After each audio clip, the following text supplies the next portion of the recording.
जैसे आप कह रहे हैं कि हम अगर एक सही प्रोपोर्शन में फूड इनटेक करें तो हमारी गट हेल्थ बहुत अच्छी हो सकती है। तो मैं वो आपसे प्रोपोर्शन पूछना चाहूँगी कि आप मुझे बताएं कि हमें सुबह से लेकर रात तक कैसा खाना खाना चाहिए या कौन सी ऐसी फूड खानी चाहिए जिसकी वजह से हमारी गट हेल्थ अच्छी हो सके।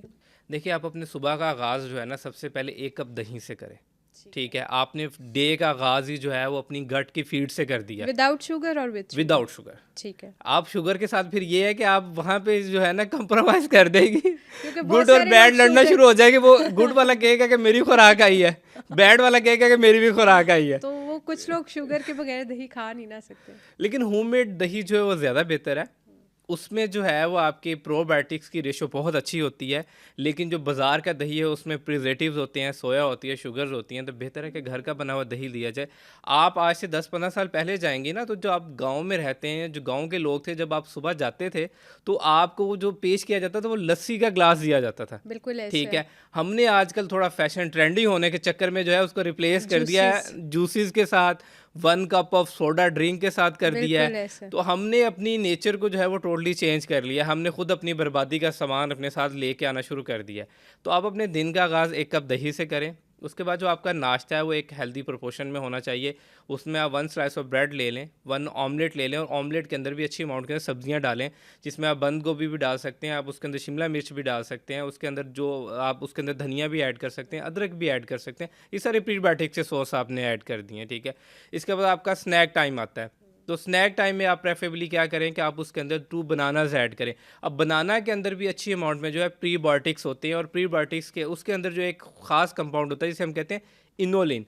इनोलिन जो है बेसिकली अगर आप 5 ग्राम इनोलिन 1 दिन के अंदर ले लेते हैं तो आप अपनी पूरे दिन की गट की फीड ले लेते हैं, ठीक ओह है? वाओ! ठीक है, यानी तो हमें डेली लाइफ में एक बनाना तो लाज़मी खाना लाज़मी लेना चाहिए। चाहिए, ठीक है। लेकिन यहाँ पे मैं थोड़ी-सी एक कॉशन देना चाहूँगा कि जो डायबिटिक पेशेंट हैं या जो कार्डियोवैस्कुलर डिज़ीज़ है डिज़ीज़ के पेशेंट्स हैं, उनको बनाना या हाई पोटेशियम फूड चूज़ करने से पहले अपने मौली से मशवरा लेना चाहिए, ठीक है। हुँ। वो यहाँ पे बनाना को रिप्लेस कर सकते हैं किसी और अच्छे सोर्स के साथ, लाइक वो सुबह जो उन्होंने ब्रेड लेना है, वो जौ का ले लें, ठीक है। हुँ। वो बार्ले ओट्स ले लें, ओट्स के अंदर भी बहुत अच्छी अमाउंट में प्रीबायोटिक्स होते हैं और आप वहीं से आप जो फाइबर ले रहे हैं, वो आप आपकी गट को फीड कर रहा है, हुँ, ठीक हुँ, है। हुँ। आपने वो ऐड कर लिया। अब दोपहर का आपका खाना आ जाएगा तो दोपहर के खाने में आपको एक अच्छी अमाउंट में अपनी सैलेड की प्लेट ऐड करनी चाहिए। जैसे आजकल विंटर का सीज़न है तो हमारे पास बड़ी वैरायटी अवेलेबल है। बिल्कुल। इसमें खीरे है, बंद गोभी है, टमाटर है, ऑलिव्स है, गाजरें हैं, ये सब इनकी एक अच्छी सी आप प्लेट बनाएँ 100 से 150 ग्राम की।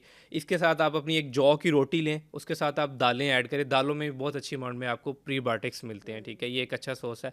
अब आपका इवनिंग स्नैक आ जाता है, तो इवनिंग स्नैक में जो चीज़ आप ले सकते हैं वो नट्स ले सकते हैं। हुँ, नट्स से आपको एक अच्छी अमाउंट में ओमेगा 3 फैटी एसिड्स मिलेंगे जो आपकी इम्यूनिटी को बनाते हैं और उसके साथ-साथ क्या मिलेगा कि आपको अगेन वहाँ से फाइबर भी मिलेगा। हुँ। और रात के खाने में आप राइस भी ऐड कर सकते हैं विद चिकन, एक अच्छा प्रोपोर्शन डेली मिल जाए। राइस? डेली राइस लिए जा सकते हैं। अगर अच्छा। आप इन कैलोरी डेफिसिट हैं, आप वेट रिड्यूस करना चाह रहे हैं या वेट को मेंटेन करना चाह रहे हैं, तो आपको एक स्पेसिफिक अमाउंट ऑफ कैलोरीज़ चाहिए होती हैं।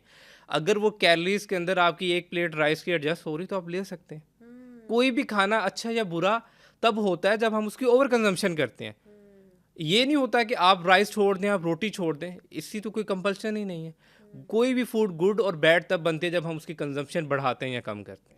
बिल्कुल ठीक है। आप मुझे ये बताएँ कि क्या हमारी गट हेल्थ के लिए फ़ास्टिंग फ़ायदेमंद हो सकती है? जी, बिल्कुल फ़ास्टिंग बहुत अच्छी फ़ायदेमंद है क्योंकि जब आप फ़ास्टिंग करते हैं तो आपकी बॉडी में जो है ऑटोफ़ैजी का प्रोसेस जो है वो बढ़ जाता है। ऑटोफ़ैजी क्या करती है कि जो बेसिकली आपकी बॉडी के अंदर सेल डेथ हो रही होती है, न्यू सेल्स की रिपेयरिंग करती है और ओल्ड सेल्स को रिप्लेस कर रही होती है। लेकिन कुछ लोग जो हैं इसमें वाटर फ़ास्टिंग करना शुरू कर देते हैं, कुछ खाते नहीं हैं और 72-72 घंटे भूखे रहते हैं। तो ऐसी फ़ास्टिंग मैं कभी भी रिकमेंड नहीं करता। बेस्ट फ़ास्टिंग की ये है कि 16-8 विंडो कर ली जाए, लेकिन कुछ टाइम के लिए की जाए। लेकिन अल्लाह ताला ने जो हम बज़ाते जो है मुसलमान हैं, तो हमें वैसे भी जो है वो साल में 1 महीना फास्टिंग का दिया गया है, तो बेस्ट है कि आप रमज़ान के रोज़े रखें, उसमें ही आपकी बॉडी प्रॉपर एक रिपेयरिंग प्रोसेस से गुज़र चुकी हुई होती है। हुँ। अच्छा, एक मैंने ये फ़ास्टिंग देखी थी कि वो एक ट्रेनर ही थी जो न्यूट्रिशनिस्ट थी, मैं नेम नहीं लूँगी। उन्होंने कहा था कि भई आप अगर 2 दिन कुछ ना खाएँ, सिर्फ़ पानी पी लें या हल्के-फुल्के नट्स खा लें, तो आप 2 दिन के अंदर एक अच्छा जो स्पेसिफ़िक जो केजीज़ है वो कम कर सकते हैं। तो ऐसी फ़ास्टिंग को क्या कहेंगे आप? मैंने इस तरह की किसी एक्टर की भी वीडियो रिसेंटली सुनी थी और उसपे मैंने पास पोस्टमार्टम वीडियो भी बनाई थी। उन्होंने कहा था कि 2 से 3 दिन से ज़्यादा कोई डाइट ये कर नहीं सकते। जो मैंने 7 डेज़ की थी और 7 डेज़ के अंदर मैंने सिर्फ़ एग लिया था और साथ मैंने जी, बिल्कुल। बिल्कुल ग्रीन टी ली थी और वो मैंने अपना इतना वेट कम कर लिया, लेकिन मेरे अलावा किसी ने अभी तक वो नहीं, डाइट की नहीं। क्योंकि कोई इसके अलावा करेगा तो उसका एड्रेस आपको कब्रिस्तान में मिलेगा। ठीक है? हाँ। आप क्यों क्रेडिट डाइट की तरफ लोगों को लेके जा रहे हैं? आप लोगों को कॉन्सेप्ट बताएँ कि ये आपकी मेंटेनेंस कैलोरीज़ हैं, ये आपकी डेफ़िसिट कैलोरीज़ है, इसके दरमियान में रह के आप सब कुछ खा सकते हैं जो आपके इर्द-गिर्द अवेलेबल है। मैं किसी को ये भी नहीं कहता कि पिज़्ज़ा बुरा है, बर्गर बुरा है, लेकिन उसकी ओवर कंज़म्पशन बुरी है। ठीक है? अगर आप ओकेजनली पिज़्ज़ा, बर्गर खा रहे हैं तो it's not bad for you. ठीक है? अब डिपेंड करता है आपकी कंज़म्पशन कितनी। अगर आप डेली रात को सिर्फ पिज़्ज़ा, बर्गर ही खाएँगे तो डेफ़िनिटली बात है कि आपकी बॉडी इफ़ेक्ट होगी। अब आते हैं उस डाइट की तरफ। देखिए, आपको हर इंसान को एक मखसूस कैलोरीज़ चाहिए होती हैं। फॉर एग्ज़ाम्पल अगर आपका कद 5 फुट 6 इंच है, आपने इसी वेट को मेंटेन करना जो इस वक़्त आपका है, तो आपको एक मेंटेनेंस कैलोरीज़ चाहिए होंगी जो आपकी 1800 से 2000 बन रही हैं। ठीक है? आपने वेट कम करना है तो आप उसमें से 500 कैलोरीज़ माइनस कर देंगे। ठीक है? 500 कैलोरीज़ आप अपनी डाइट से डेफ़िसिट की हैं, तो बाकी रिमेनिंग जो 500 कैलोरीज़ है आप अपनी वॉक, एक्सरसाइज़ करके बर्न करेंगी। 1000 कैलोरीज़ इन अ डे आप बर्न करेंगी। वीकली 7000 कैलोरीज़ बनेंगी और 1 केजी फैट को बर्न करने के लिए या वेट को बर्न करने के लिए आपको 7700 कैलोरीज़ बर्न करनी होती है। तो ईज़िली आप 1 केजी वेट रिड्यूस कर लेंगे।